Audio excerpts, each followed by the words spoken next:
be able to introduce to you a group, cutting-edge AI team, and one of the members of the team happens to be our son, who was the original Skippy, 22 years ago, when he got on the podium on a box or a crate of milk, and was able to speak to the audience and deal with them and kind of share life through his lenses. And today I'm happy and proud, my wife and I, that our son is working with a sterling new cutting-edge organization that's going to be a part of today's hackathon.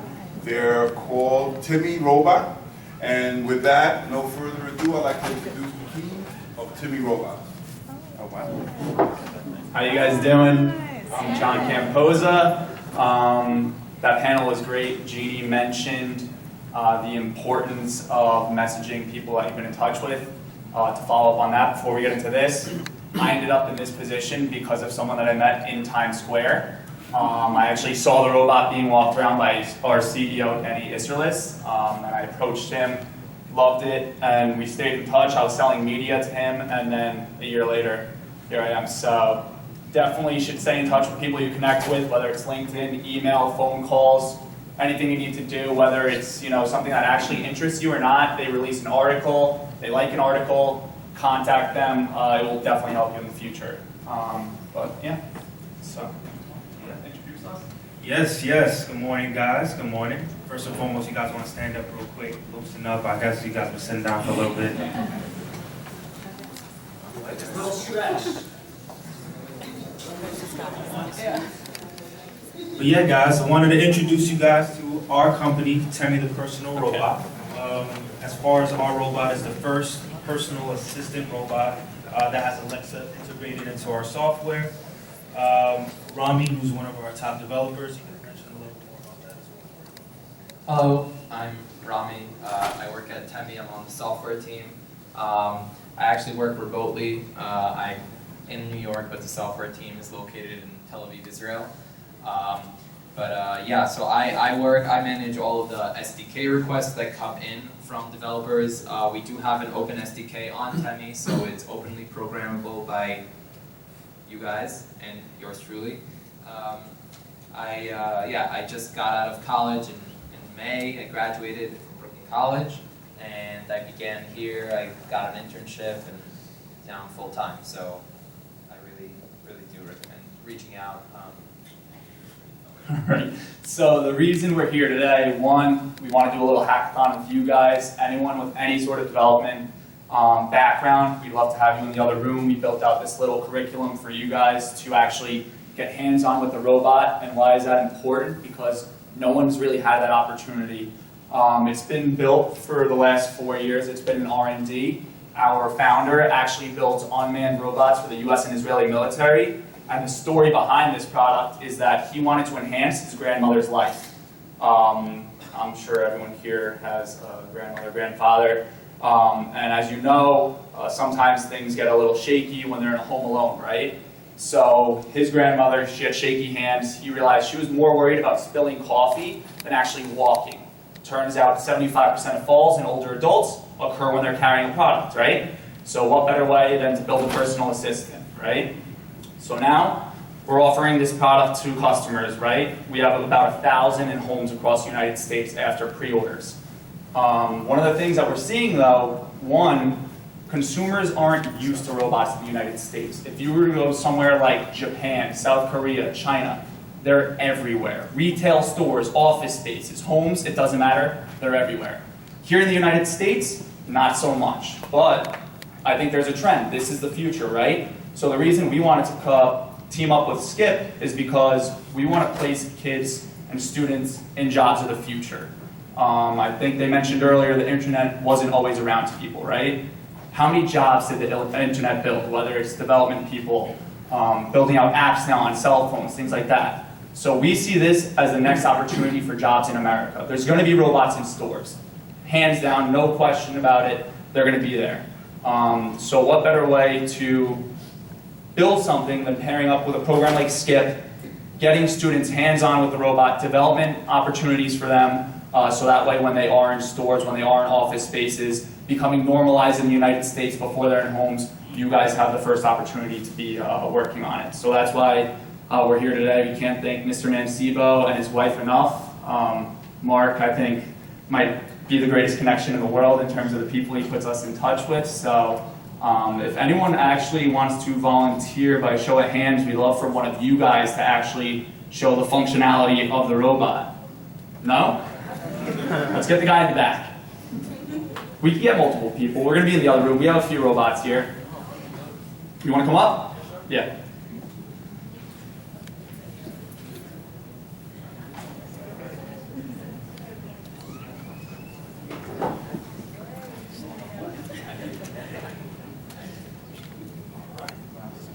So as you guys can see, this is Sean, right? So Sean, you can stand right in front of the robot right here. Temi has 16 different sensors. Right now, Temi is mapping the bottom half of his body, the color of his clothes, and also detecting his face. So Sean, if you move around, it'll actually follow you right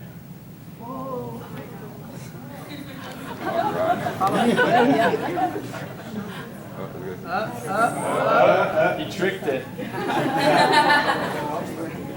So the cool thing about Temi is it has a unique mapping detection. You could pre-select locations. It also has obstacle avoidance as well. So, for instance, say if you're at home, you're cooking, you're cleaning, you say, hey Temi, go to my living room, go to my bedroom. Or if you're away on vacation and want to check on your kids, you could call into your Temi. It has telepresence capabilities. And yeah, you could read your daughter or son a bedtime story while you guys are on vacation or while you're at lunch or dinner. Or if you want to check in on your grandparents or family members as well. So also a very unique capability of Temi as well. It has a 2 tweeters and a subwoofer as well. So see if you could play something real quick. It doesn't have the jetpack. You're not going to have internet. Oh, we have no jetpack? All right, so no worries then. So essentially, you can have your own personal DJ following you around your house as well. So Temi is pretty smart, pretty special as well. So what's unique about it is it was built for the consumer, right? It's got all these cool features like the YouTube, like the Amazon, the follow mode. It's great to have in your home. You can tell it by voice, go to any location, throw a tray of cookies on it, drinks, whatever, go to the kitchen, go to the dining room. But like we said before, it's not normal in the United States for people to have a robot. People are afraid of it. They think iRobot and Will Smith is going to kill them. They're dead. Don't want it.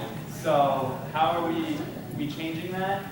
It has an open SDK. That's where the hackathon comes in. You guys could develop programs. Right now we're speaking to some of the biggest retailers in the United States, Walmart, Rite Aid, UPS, the list goes on, to be using these in stores to basically revive the customer experience in retail, right? So that's our plan for normalizing it. And these are some of the basic features that you could use it for in a house. But all these things that you're seeing could be used in the retail setting, the business setting, healthcare and education as well. So yeah. Who wants to come play with the robot in the other room? Sure. Yeah, yes, Temi talks. It's actually also, like they mentioned before, it has Amazon's Alexa integrated in it. So right now, if you were to say, hey, Temi, go to the kitchen or something like that in your home, it will actually navigate its way to the kitchen if you save that as a location. You could by voice tell it to save locations as well, and it will talk back to you. So yeah. Sure. What's that? That's a question for what algorithms? So Temi has 2 systems running on it. There is the Linux system in the base of the robot that manages all the raw data incoming from the sensors that Mark mentioned. And that also deals with all the mapping of the environment. The top, as its head, you see the tablet there, that's an Android running platform. So that means that all of development will be done on the Android side, and that will communicate with the local map in the Linux system. Yeah. There's a question here. Oh, go ahead. So what programming languages do you use?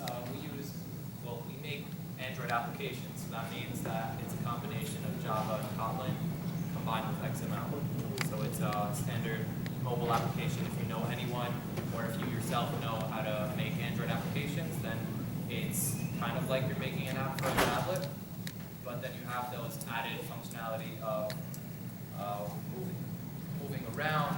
You have, you have the speech and you have the interaction, NLP, all of that's there. Yes. Are there any adaptations for consumers who don't speak English as their primary language? Yes. Yes. So we have 3 other languages on Temi right now. I'm not exactly sure. We have Chinese, we have Korean, we have Dutch and English. Touching on what we said before about the telepresence, you guys actually right now, if you want, you get a tour of our New York City office. So this is in our office from my phone anywhere in the world. I never met our founder until he was actually here 2 weeks ago. I've been with the company for 4 months. He dials into our office robot and just, Frank, can you move out of the way?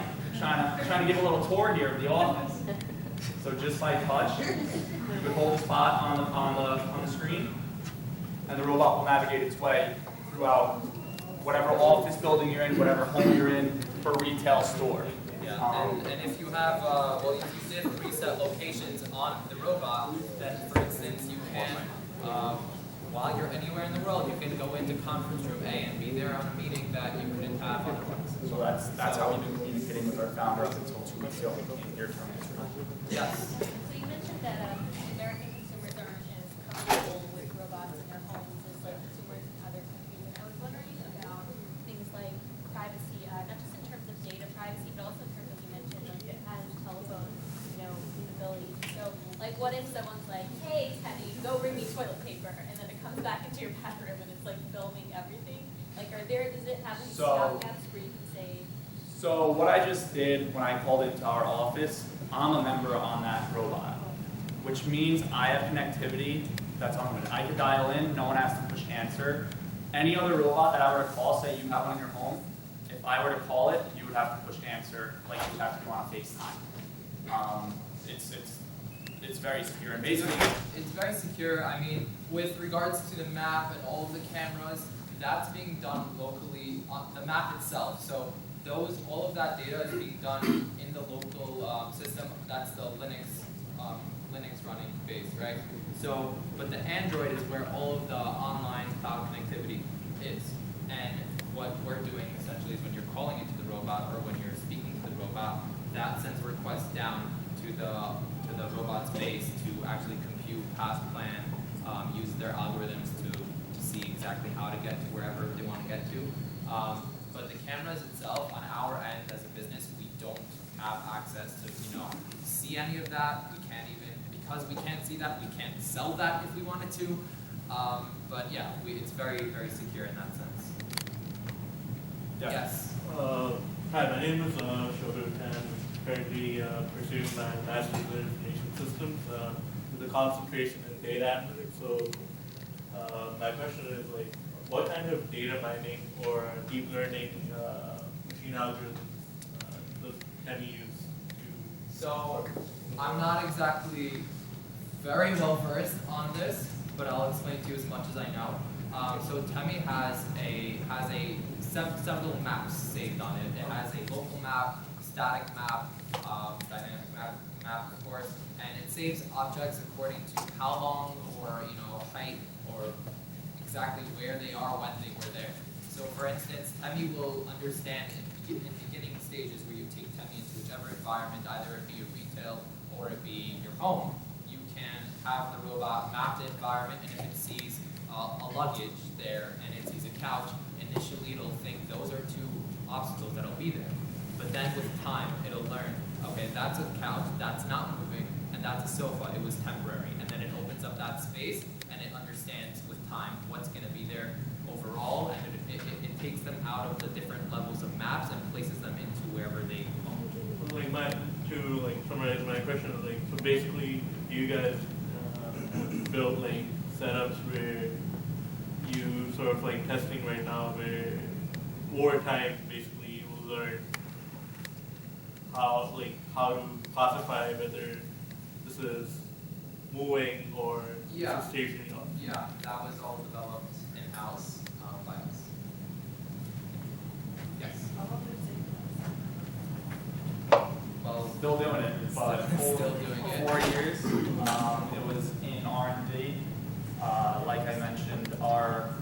founding company actually is a robotics company for Israeli and U.S. military use.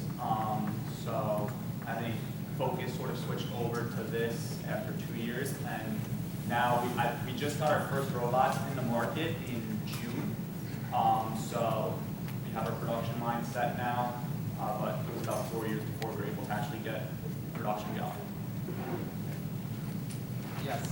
What's the cost for the personal robot? So it's $19.99, $2,000, which compared to any other robots, if you were to look around, there are other telepresence robots, but none of them have mapping, none of them you can search the internet, no YouTube, nothing like that. They're very basic, and they're around $5,000 to $10,000. And basically, it's not just the $2,000 that we're bringing to homes. It's $2,000 for a blank canvas that has a lot of functionality already for business use, which is really the big value in it. So we have a bunch of developers working on it right now where they could be selling $15,000 to get each unit for two. So it depends on what the use case is. And do you have like a trial period for any of the robots for business? So for business, if you were to do development, it really depends. We have a 30-day money-back guarantee. We always want to say we'll do everything possible to make you fall in love with it. We think once you have it, you use it, you understand it, you'll love it.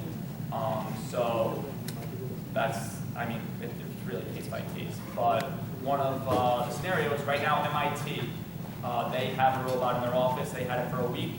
They called us. They said we want to keep it. Don't bother coming to pick it up. So we think the once you use it, you love it. So. Yes. How can you it seems like it became way more than just part of the program.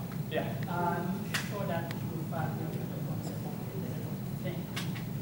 I feel like this world you can use this to control the temperature. Yes, so it's connected to smart home devices. So, what is your long-term goal for this? Are you planning to partner with companies like Microsoft to integrate this system? Good question. So we're actually, right now, we can't make any promises, but we're looking at the end of 2019 to have an app store available. So we see it as being a home platform for everyone where they'll have access to thousands of apps like you have with your iPhone. Right now, it's basically a case-by-case basis. With our open SDK, you could develop apps to be used on it, but that's individually. Once the app store is available, then we see it in homes where people could do things like download games where a kid could play hide and seek with a robot. They could integrate AR or virtual reality games into the robot. There's so many different things you could do, and we're sort of just at the tip of the iceberg right now, I'd say. But eventually, yes, if the goal is partner with companies like Microsoft, Amazon. I know that in the place there's a lot of money. So how are we going to integrate that? I'll do this one. So Temi, like I said, is all the development will be done on Temi's tablet. So that's running on Android right now. Now all of these companies, Microsoft, Google, all of these companies that already have access to their applications out on their respective app store, Play Store, whichever device we're talking about, they can then take their already built applications and put it on Temi. It's really small modifications. I myself work with all of the development on Temi, all of the people who want to develop for Temi. So, for instance, if Microsoft or a different company came to me and said, hey, I want to make an app on Temi, I would just explain to them the minor changes that they'll have to make to their already tablet app, the already made app that they have with their tablet. Does that answer the questions? Just think there's a light. Yes. How long? Just from the front. Ongoing conversations, but yes, yes. Yeah, I think that we're running out of time, guys, in order to, respect the timelines that we have in place. And for our sponsors, that are also going to be conducting workshops and seminars.